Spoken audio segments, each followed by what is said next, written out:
What up? What it is? What's happening, YouTube? It's your boy Srtfied, and I'm back with another banger for you guys. Y'all already know what's up. If you're not a subscriber to this channel yet, what I always tell you guys, smash that subscribe button. You know why? Probably can already say it, but if this is your first time on my channel, because it don't cost me nothing, it don't cost you nothing, just click that red button. So today I gotta do some more maintenance on Nunu, man. So for you guys that have been following me, y'all already know I ended up getting the 390 gears put on Nunu, and ever since I had the 390 gears put on, from day one, the differential has been whining. So my attempt to fix that was to order the AMSOIL slip lock, which is supposed to stop whine, chatter, and things of that nature. So I added that after I changed my diff fluid after my break-in, and it made a difference, but it didn't make a difference. It's like it made a difference, but it's still there. It's still there. So I ended up doing some more research. I talked to a couple of mechanics. I talked to actually one of my guys up here. I'm actually up here right now at All Stars Tire and Automotive. I come up here all the time, you know, to get some work done. So big shout out to All Stars Tire and Automotive. Make sure y'all come by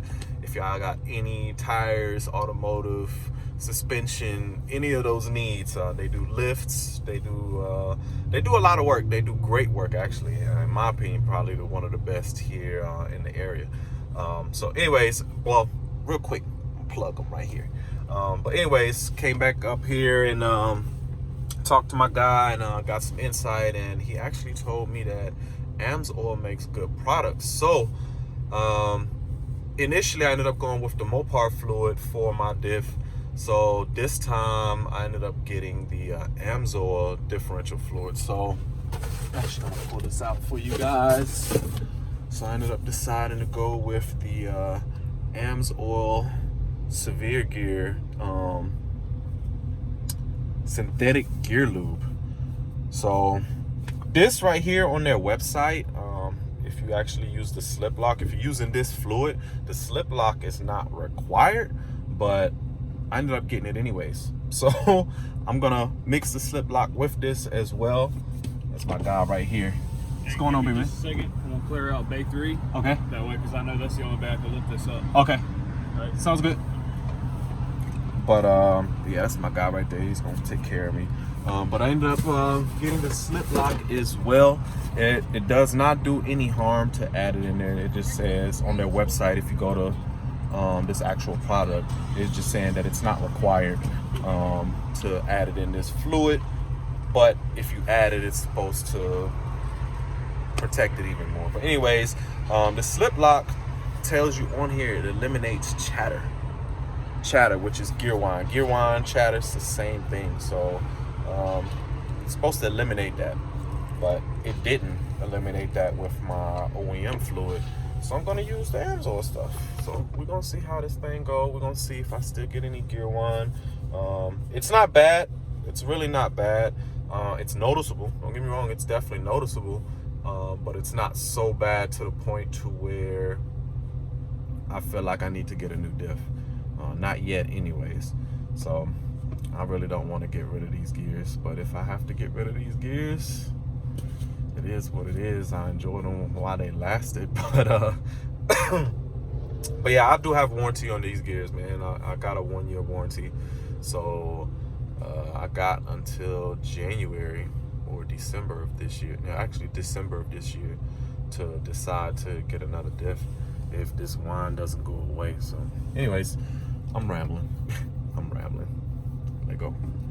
Alright, so I'm under here. As I was pulling in, I was hearing this little squeaking noise, and come to find out, my the upper ball joint, the actual fitting that's on the inside, doesn't have a lot of lubrication in there, so we gotta actually lube that up to, you know, because anytime I was turning my wheel, it was just making this squeaking. I was like, and it wasn't my power steering. It's not like, it wasn't like a power steering whine or anything like that, but it sounded like rubber rubbing against each other. But need to lube that thing up. But just to show you guys real quick, Alright, in order to change the diff fluid, obviously back here you have your differential. This is the performance development diff brace that I have for it. So if you have this, it actually gives you decent access to get to your fill and your empty fitting, for lack of a better term. But anyways, these are the two. In order to dump the diff fluid, you need an 8mm Allen key. All right, so you take this out, let it drain out. It will help if you take the top portion out as well, just so it drains out faster. And then put this back in, and you fill it up until you get fluid actually running out from this top portion. So we're gonna get this thing changed out, and then also I did bring some bushings to get my sway bar end link bushings replaced. If you saw my video when I got my bags installed, these bushings were actually prematurely worn out. So I got new bushings for it, so we're gonna actually change the bushings for these out. But y'all see how fat these are. Matter of fact, I do have the factory end links just to give you guys a comparison of how different these end links are. So look at the difference. This is the factory front one, and that is the BWoody end link for the front. And then the back, I do have the shortened end links for the back as well. The back are slightly fatter. Let me put this down.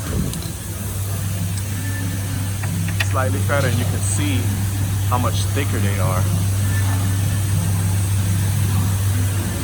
As far as the difference, like I said, I don't know if they made an actual difference because I got these installed while I was on deployment. So, but the car handles great, man. Like a car handles like a dream. So I do suggest and highly suggest getting them just due to the size alone. But we're gonna get this thing started. So the good thing about going with these BWoody bushings, you can definitely not the bushings, but the end links, is that if those bushings ever wear out, you don't have to buy all new end links. You can actually just buy the bushing kit for it, where you can actually just make them back, turn them back to like they were like new. You know what I'm saying? It comes with everything that you need. The hardware, I think this is extra for you to actually get brand new hardware. You don't have to get this, but I think it's only a couple of extra bucks, so I recommend it just because it comes with everything. So he's actually, y'all actually see how messed up these things are. Oh, you good? Right. Pop them right off. They actually come with the little grease fittings on there, so you can put grease in them. So we're gonna put new ones on and get this thing right. Look at that. Just that easy. But show you guys, I was up here dumping the diff fluid, and just to show it now, before I show you, I just want to let you know this bucket was clean before I emptied it. Look how dark this fluid is. Obviously, one of the things you want to look for when you're dumping diff fluid is any type of metal shavings. So this thing does not have any metal shavings in it, so that lets me know the diff is doing good. Regardless of the whine that it has, it's still doing good. There's no mechanical failure or anything that I need to worry about, but that diff fluid is pretty dark, so it was still having some residual from the actual break-in, so I'm glad I'm changing it. So as y'all just saw, this is what it's supposed to look like with brand new bushings and everything. So biggest thing is you got to make sure that this stuff is lubricated and greased up, man. So obviously we still got to tighten everything down, but this is what it's supposed to look like. Nice lubricated bushing. We still gotta put the grease and stuff in here, right? Yeah, just grease them up and everything. But these are super easy to change out if you guys have like a lift, or if you guys want to do it in the driveway with some jack stands. Super easy to change out. It's another beauty of these end links, especially if you get the ones with the grease fittings. You can easily just grease those things up. They do offer the ones without the grease fittings, but these are super convenient. But I did change the rear diff fluid. Everything is put back together. So hopefully this gear whine quiets down. We're definitely gonna take a test drive after we are done here. All right, so I'm officially back in the car. I ended up getting some bad news while I was up there. So the little squeak that I was talking about, yeah, my front adjustable upper control arms, I ended up swapping those out with the SPC ones, and they don't have serviceable grease fittings on the joint portion. So the only way to fix that is to either replace them, see if they have replacement bushings for them, or well, the nut really, because it's one piece, or have to purchase a whole control arm. And I feel like that's unnecessary. If I gotta spend that type of money, you know what I'm saying, for aftermarket parts, you would think that they would have that. But yeah, I mean, right now I'm driving. I'm kind of in stop and go traffic, so I can't even get up to speeds right now to see if this gear whine is better or gone completely with the new Amsoil slip lock and the severe gear. But just to give you a quick sound of what I'm hearing.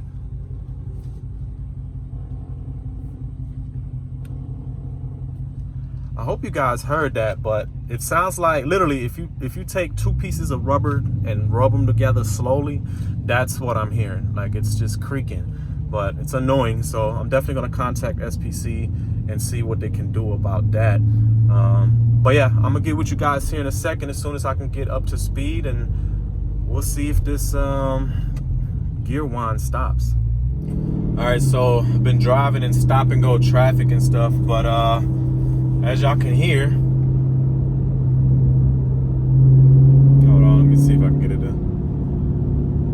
I don't know if the video can make it out, but the gear whine is still there. Like, this stuff, I mean, I don't know if this stuff is meant for differentials that barely have a whine, like it's barely noticeable. But yeah, I don't know, let me make a quick pull.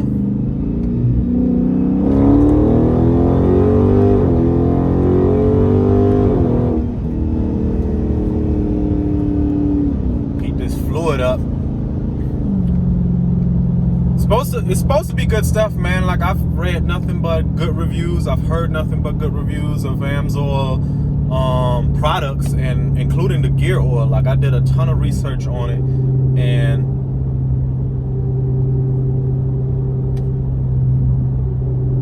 it's still there. So it is what it is. Like I said, it's not as, I'm not gonna say noticeable, but it doesn't bother me. Like, I've been riding around for a long time with these gears. Right now, I'm gonna put a lot of mileage on these gears, so I think I put about a good 3,000-4,000 miles on these gears, and it's almost like I done got used to it, man.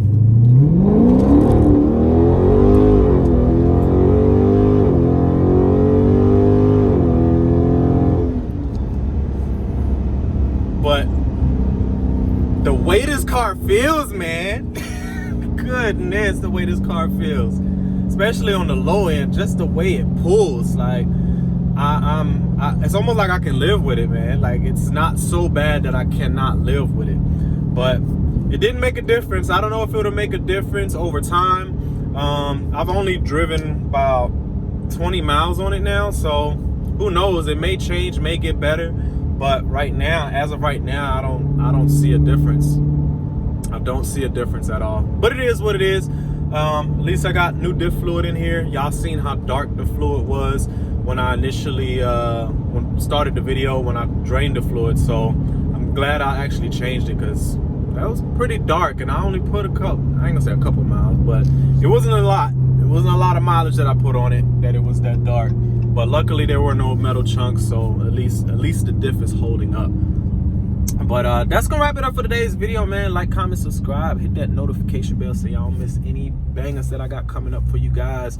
Follow me on Instagram, and hashtag salute and Srtfied drip on all your pictures and videos to show love and support to the channel. And until next time, YouTube, I hope y'all have a good day.